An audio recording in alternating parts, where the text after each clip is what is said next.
Hey, welcome back to KP Unpacked. This is where the biggest ideas in AEC, AI, and innovation all collide right here in one podcast. It's powered by KP Reddy Co. In this podcast, we break down the trends, the technology, the discussions, and the strategies that are shaping the built environment and beyond. If you're watching the video version of this, either a YouTube short or a YouTube long, is that what it's called? Or is it just a YouTube? I don't know. If you're watching the video version of this, you probably notice that I am not joined by KP Reddy today. I'm joined by my colleague Frank Lazzaro, which means this is the AI in AEC version of the podcast. This is the time that Frank and I get together every week. We unpack specific tools or specific tool categories, I suppose. We unpack them, we talk about the different tools that are available, and then we give you actionable takeaways. This is what you ought to be trying this week in order to make the most, in order to learn, in order to be able to adopt and implement these things that we're talking about. Today, we've got maybe a little bit of a different bent on things, maybe a little bit more strategic, higher level strategic, perhaps. We're going to talk about the DIAL assessment, know before you adopt, DIAL. So, Frank, welcome back. Glad to see you. Hey, Jeff, I'm glad to be back. I think this is going to be an interesting topic because I think, the pivot from talking about tools and then focusing on your organization before you select the tool is a topic that seems to come up a lot when we talk to clients. So I'm excited to talk about this in particular, because I think it really does kind of set that foundation before they start jumping into, hey, I need to go buy a tool or I need to go get licensing. So it's a different approach. So it'll be a little slightly different, but definitely on topic for us today. Yeah. It reminds me, I was talking to one of our mastermind members earlier this week, and he said, here's the thing. And if you're not familiar with everything that goes on in the KP Reddy Co ecosystem, we have mastermind groups, we've got a startup incubator, we've got in-person events. In fact, we've got one coming up as we're recording this. We've got one that's coming up in about a month, July 29th in San Francisco. And so, there's always, and I didn't even introduce myself. I'm Jeff Echols. I'm the executive director of Catalyst. We just launched Catalyst last week as we're talking about this. We've got our big launch party. Catalyst is another one of those places where just like the masterminds or in-persons, et cetera, where people come together for conversations about innovation, tear down the silos so that we can have these broad conversations. And this mastermind member said, one of the things that we have to keep track of is that we talk a lot about pain points.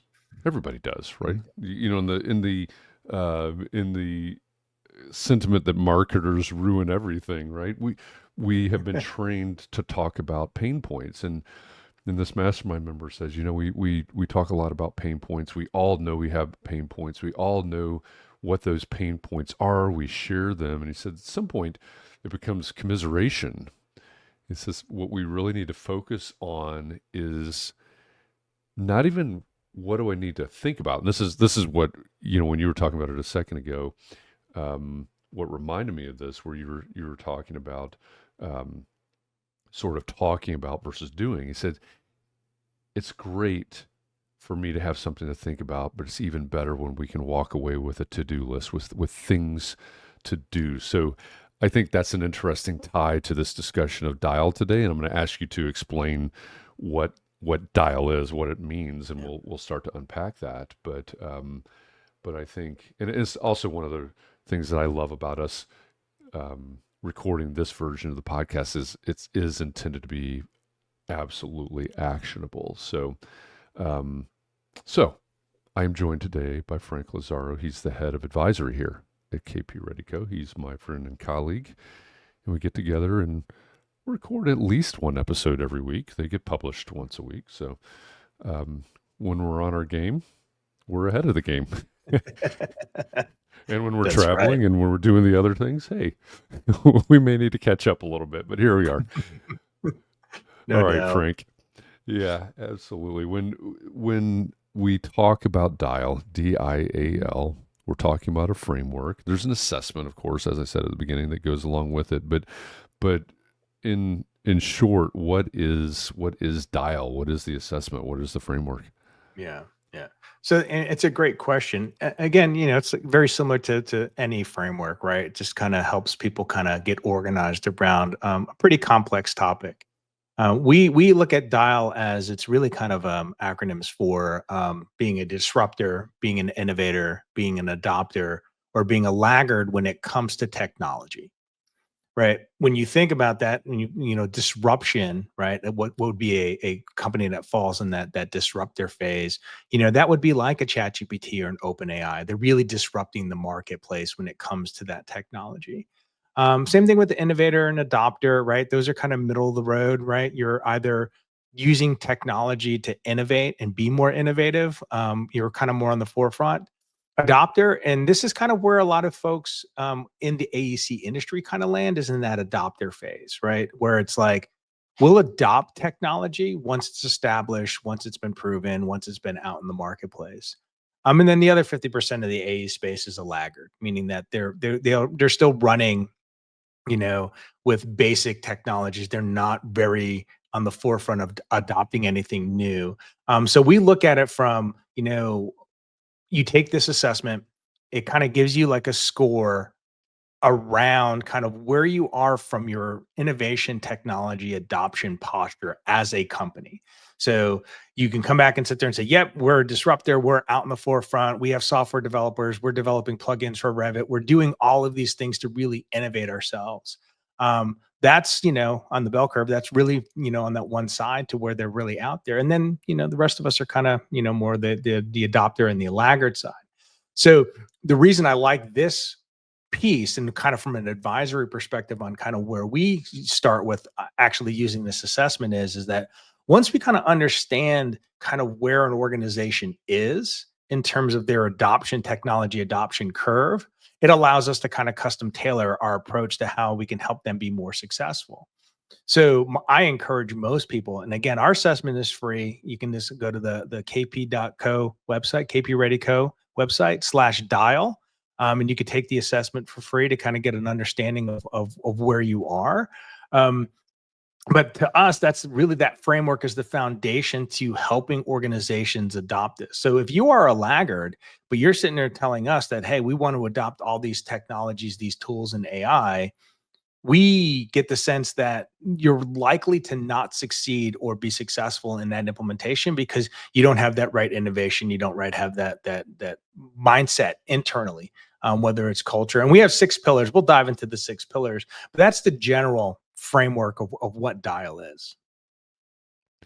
Yeah, I'm glad you explained that. And as you're talking, I'm listening to what you're saying, and um, one of the things I love about my job is in one of the hats I wear, of course, is running our mastermind program, which means that I sit on a weekly basis with heads of innovation, chief innovation officers, director of innovation, whatever the titles are, heads of construction technology, et cetera.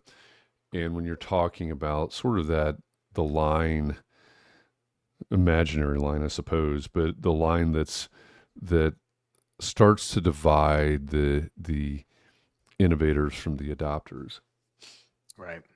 Most of the people, or really all of the people that I sit with in those mastermind groups, if you look across the AEC world, this is sort of rarefied air, right? Mm-hmm. These are the heads of innovation. Head of AI and innovation was another title. Um, and it's funny, some of these most innovative firms, and we heard this actually was said out loud in Atlanta at our last in-person meeting. But the head of innovation at what's typically seen as a pretty innovative engineering firm said, our leadership talks about being innovative and invests in Mm-hmm. being innovative and um, wants us to be innovative, all those things. And they said that they were in a meeting with the leadership, and they had to say, listen, our biggest obstacle to innovation is all of you, Mm-hmm. right? And so even the most innovative in the space in the grand scheme of Yep. innovation, you mentioned OpenAI, of course. There's very few to none in the AEC space that are disruptive like that. Mhm. But There's a few, but it's very, very far and few between, right? I yeah, think what you find is that typically what you'll end up with is that they'll have this idea of wanting to be innovative, or they think that they're innovative. yes, 100%. But when it comes to rubber meeting the road, that's when, the things start falling off the rails, and you start Hmm. thinking about, well, why aren't we adopting these new technologies? Because what you find is, and this is the case with most engineers, they like process, right? There's a Right. process. My process isn't broken. It may not be efficient, but my process works. So why would I disrupt that? Yeah. And Well, so, and they have very predictable results when they do it a certain way. So, but introducing technology introduces risk, it introduces a new mhm, process. There's so many other things, elements that come to this that then create this internal resistance. yeah. And there is another reality in the AEC space that is different than many other spaces. And it's that idea that, the it's a project driven space, right? So Mhm. I remember when I graduated from architecture school, and I got my first job in Chicago. At some point, I started working on a project that had been in the office for about a year and a half, and I think I was in that office for a couple of years before I moved, and I don't think they finished that project. And this wasn't constant, right? It was an on again, off Right. again, but I don't think they finished that project. I remember seeing it was published, right? They completed it, it got built, etc. That was like 5 years later. But a Yeah. normal project, depending on the scope, the scale, etc., another normal project can be in the office if it's the design side, or be under construction for Mhm. 9 months, 2 years, something like that. So that's another barrier, right? How do we innovate? How do we change our process Mhm. when we have all of these projects that are running that take 9 months to 2 years, Yeah. something like that? That's a reality of the space that makes it very difficult. But Yeah. um, But but even from it's a fundamental perspective, though, there was this big pushback, go back 10 years, where um, everyone was convinced that AE firms needed these CRM systems. mhm, And they went through and everyone got CRM, but there's not a single firm out there that is actually like, I'm in love with my CRM. It does everything that I need to do. So they were mhm, convinced that they needed this new technology. They were convinced that it was going to give them insight into their pipeline and their backlog and all this other great stuff. And then the implementations would fall flat. Right. And sure, I think that's where they have this mindset of, oh yeah, we want to be innovative and onboard this platform, this technology, and then end up with a platform that is wholly underutilized in terms of what they really needed.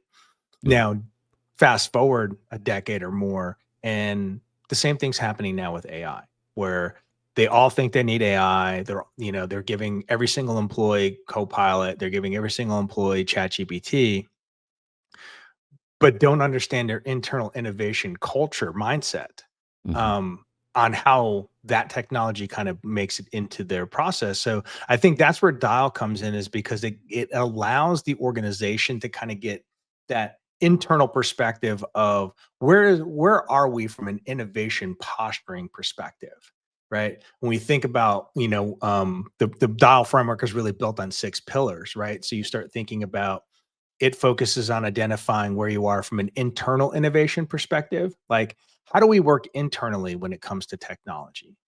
Externally, how does that technology work with our partners, our clients, our subs, whomever, right? Then you also got to think about, like, from a culture perspective, does the organization really have an innovation culture, or is it just one person or a leader or something that's saying that they need to be innovative? Those are the top three. And then it kind of goes into ecosystem. Tech adoption is a really big one that we find that most organizations struggle with.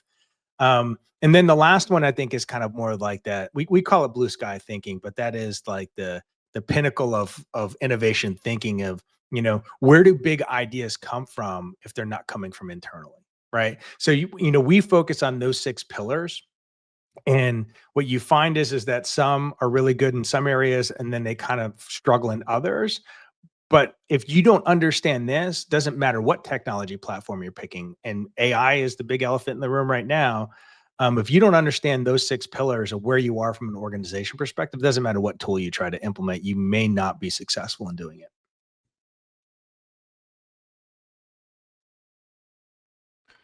Yeah, and you mentioned right before you started to explain the pillars, you mentioned culture of Mhm. innovation, and of course that culture begins to dictate everything, like any sort of culture, right? Any Mhm. sort of corporate culture, whatever we want to call it. Um, when you're out in the field um, with advisory clients, and you're going through the dial assessment, you're going through these 6 pillars. What are some of your biggest takeaways from the firms that you're working with this on, especially as it relates? I mean, this is our AI and AEC version of the podcast, right? Yeah. So, and like you said earlier, AI is the elephant in the room. Probably will continue to be for quite some time, I would imagine. But what are some of your biggest takeaways as you go through these assessments and this work Mhm. with different clients as it relates Yeah. to the culture and AI and the pillars? Yeah. Not to be cliche, right? Generationally, you see that divide right off the bat. So the Sure, younger the 100%. staff, the more likely they're wanting to lean into the technology. Again, cliche-ish. The older you are, the less likely you're going to want to lean in, and you see that prevalent across the organizations. What you also see too is that there's pockets of culture when it comes to innovation. Either the firm owners, the CEO, the president is like, we need to incorporate technology into what we do, and then tries to push it down through the organization. And then there's resist. Then you have pockets of resistance. The other way it works too is that you have some departments. So if you're at a bigger organization and you have separate groups, what you find is that one group is being really innovative and another group isn't. So there's an Hmm. inconsistency when it comes to culture, technology, and adoption across an organization. KP and I were doing a one of our full day workshops around this, and we're meeting with a firm. And what you found was there were 2 peers, one on one side of the business and one on the other side of the business. Essentially, they do similar things, but in their own department, so to speak. Hmm. One manager's like, "Oh, we're doing this with AI in this report," and the other manager's like, "Oh, we didn't know we were doing that. I didn't know you could do that." So you had that disconnect between, you had 2 peers that had, equal sized groups within the company, focused on different disciplines, so to speak. But they're producing pretty much the same outputs in a lot of ways, and one didn't even know the other one was doing something. So Hmm. right there, off the bat, what that tells you is that when you start thinking about internal innovation, you thinking about culture and the ecosystem of how technology and innovation moves through an organization, they weren't sharing. So they had no mechanism to kind of share that information from department to department. So right there off the bat, that tells you is like, okay, so if I gave everyone ChatGPT, what you would find is that one department would actually be using it, and the other department wouldn't be using it. Hmm. So now you have a misalignment. So what that does is at least from a leader's perspective, once you understand that and you've taken the assessment and you can kind of see that data from across your organization, now you can strategically come up with a solution to say, how do we solve for that? Right? Do we create an innovation department to where all good ideas kind of get funneled up and then distributed through the organization? Do we create an AI committee to where we can share these things on a more frequent basis? Like, how do we start sharing things from department to department, instead of just being siloed in something sitting there? So the dial assessment does a good job with helping an organization identify those blind spots when it comes to tech adoption, innovation adoption, particularly around artificial intelligence. Yeah, when based on the people that I spend a lot of my time with, as I mentioned before, it seems to me that the gold standard across AEC firms is generally firms that have some system, and this is difficult. I was having a Mhm. conversation with somebody yesterday, and they were talking about well, I mean, they're really talking about the difficulty of this. And it comes in at the point of, maybe it's younger people, Mhm. right? Maybe it is that generational thing, or maybe it's somebody, that's in the field that says, "Hey, we're struggling with this, but there's a tool for it," right? But it's Yeah. where are we getting these ideas from? Where are the tech ideas, the recommendations or suggestions? Hey, let's try this tool, that tool, the other. So it's the collection of those ideas and the collection of those recommendations, the vetting, the sharing, and then the adoption of it. Yeah. And there, and to for all of you out there that are listening to this, going, yeah, that's exactly what we're wondering about. That's exactly what we're running into. That's exactly what we're struggling with. I'm here to tell you that I sit with about on a weekly basis, probably about 40 leaders that are leading innovation teams, et cetera. There aren't that many really that have a a very well defined, relatively smooth running system slash process for this. There are a couple that have built their own platforms or have adopted platforms for this that are doing a good job of it. But even they will say, yeah, this is sort of a clunker here, and we're always having to pull over to the side of the road and get out a mallet Mhm. and beat something into back into place or whatever. That's a Right. strange analogy, but Yeah. but Yeah. but if you're really you know doing exactly what we're talking about right now and doing it really well and smoothly, you're in Mhm. incredibly rarefied air. Mhm. No, and I agree. I agree with you 100%. And I think, there are some simple things, right? Most firms have like an all hands meeting once a month or once a Hmm. quarter. Um, just doing kind of this like, show and tells, right? Like we do that internally with KPR, right? When we have our team meetings, and KP is always encouraging us to kind of talk about the different things that we're doing with AI and technology so the group can kind of see it. That's the same thing that we tell our clients. Like you Hmm. have to get into this mindset of I need to know how to share this, and we need to create the mechanisms and the capabilities to do that. We've had one client that has an internal portal that they use, so it's a little like internet site where people can kind of post different things they're doing with AI. Take advantage of those lunch and learns, or just like those all hands meetings. Carve out 5 minutes and have somebody from the organization just kind of talk about what they've been doing with this AI technology and how it's incorporating it.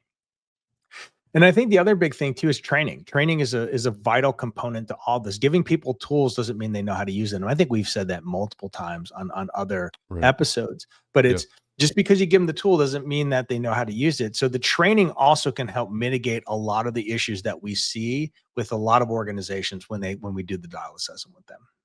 Yeah. Those are good points. And another thing that comes up a lot too is, hey, our clients are asking how and where we're using AI. What Mhm. tools that we use um, have AI. And they're kind of a tongue in cheek, a bit of a joke in those conversations. Is somebody claimed that they wrote everything on a post-it note and sent it back to the client because like all of our tools have AI built into them now, right? Yeah. That obviously is not the point of the question, but if you do the things that Frank was just talking about, the all hands meetings and excuse me, maybe you have a suggestion box Mhm. sort of concept, a portal, like you said, Mhm. that also helps you, right? If you can build that culture with honest and transparent sharing, that also helps you keep an eye on what's happening and helps you better answer those questions from the clients and Right. police that if you need to, right? I mean, we did do an Mhm. episode, I forget which episode it was several back where we talked about, or maybe it was two episodes in a row, one on policies and one on training. Yep. Um, but that that extends at some point. It extends beyond the walls of your firm, of your organization, Mhm. because the client, almost all the clients are asking. Yeah. What And tools? that goes into How? that Where's goes my into that. data? Yeah, that goes into the number two pillar that we focus on, which is external innovation, right? So Right. it's you may be innovative internally to your processes, but how does that impact externally, your clients, your Hmm. subs, vendors, whatever it is, right? How are they doing and what questions are they asking? Because you may find, and we have seen this in some instances to where a firm may be very, very internally focused when it comes to innovation, but when it starts getting to the external part, your clients, the client deliverables, that's where technology seems to stop a little bit. So how do you navigate that? Because you want to have good balance, right? You want to have the ability to have the right internal innovation mindset, culturally focused on being more innovative, but also understanding how it impacts everything externally that you do, right? So I think there's a good sense that some organizations are good at some of these, not but just not all of them. Which I really do think that the dial, like once we can highlight that and then walk the client through that, or they can see that, then they know how to address it in some way or some fashion. Yeah. Yeah. So, okay, what are when we get towards the end of our episodes, we always do sort of pros and cons, and I don't know if that's exactly the right nomenclature for this Yeah. question, but what are three reasons or three positive takeaways from the uh, from the act or the process of going Mhm. through the dial assessment? Yeah. Well, I think, with any assessment, right? It's giving you insight. It's creating that clarity and in some instances kind of creating accountability, right? To sit there and say, okay, we're good in these areas, we're not so great in these areas.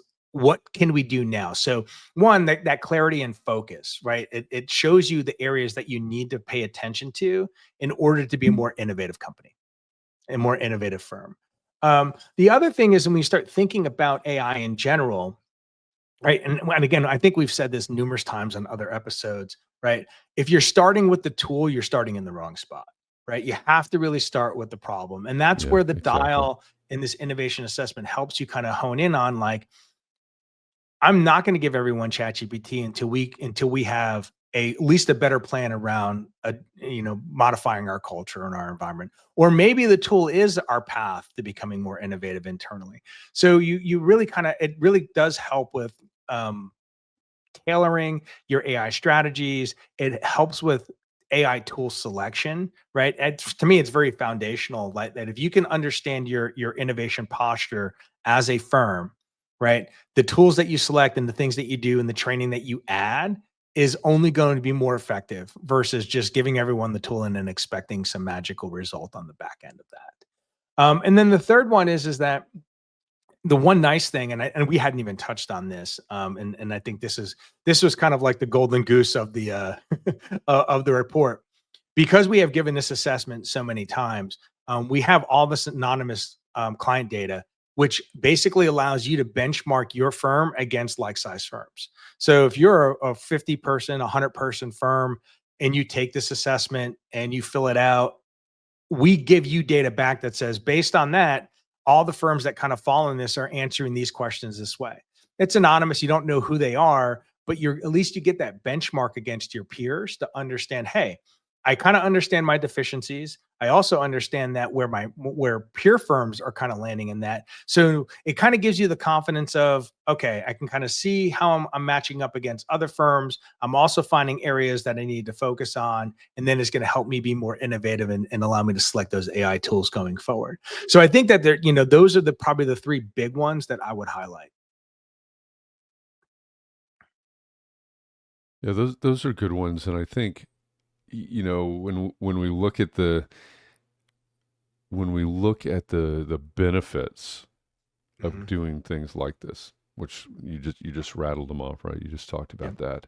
Um, now there's also another side of that coin, right? It's um, I talk about growth a lot, and one of the things that I like to do for myself Mm-hmm. is I go to yoga a lot, and I went to a class last night. One of my favorite yogis is Brandy, and Brandy always talks about the fact that or growth comes out of discomfort, right? So some of Yep. these things, right? You're going to go through this assessment. Some of this may get a little bit uncomfortable, but that's where we have to go, right? We Mhm. have to lean into that discomfort to create the change that leads to growth. So, what are some of those potential pains or discomforts Mhm. that people that or organizations that go through the dial assessment may experience? Yeah. Well, I think one of the key ones in all of this is that you really have to be honest in when you're taking that assessment. You can't have rose-colored glasses. You can't have a very Pollyanna type of view towards your own firm in terms of where you are from an innovation perspective. You can't sit there and say, "Hey, we're super innovative," and maybe that's an aspirational statement and not a reality statement. So, when you are taking this assessment, when you are looking at your internal innovation, your external innovation, your culture. Just be honest with yourself, right? And I think the one nice thing about the way we do our report too is that if everyone in your firm takes it, we can kind of create more of a combined report on the back end so that you can get a holistic view of everything versus just one siloed view of one person. So being honest in terms of how you look at your internal your innovation posturing, I think is super important.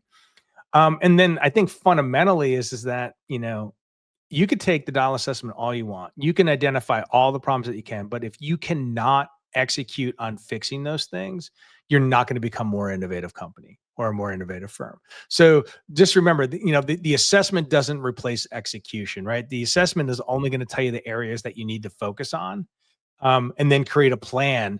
But it's going to be important to execute against that. So again, saying you want to be an innovative company, great. Giving everyone ChatGPT, great. Not giving them training, not doing the things around culture is not going to make you any more innovative. So I think two of it is just be honest in terms of your initial assessment, and then just note that execution cannot replace the fact that you did the assessment. The assessment is only really one step in a couple in order for you to actually improve where you are from an innovation perspective.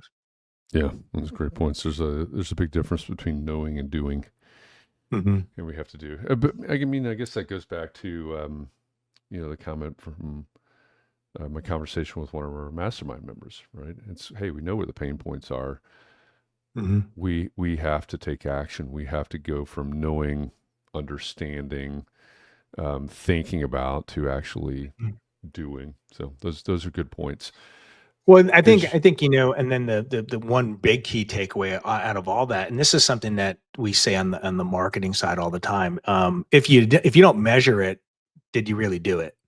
And I think that the play on words there is that you can't fix it unless you don't measure it, right? And I think mhm, that's where the dial assessment comes in, is that you can measure yourself where you are today, go through all these action steps, and then retake the assessment to see how things change. So that's the yep, beautiful part about this, is that you can benchmark yourself up front, right? Measure where you are today from the six pillars from the dial perspective, right? Create a bunch of action steps, do all the work, execute.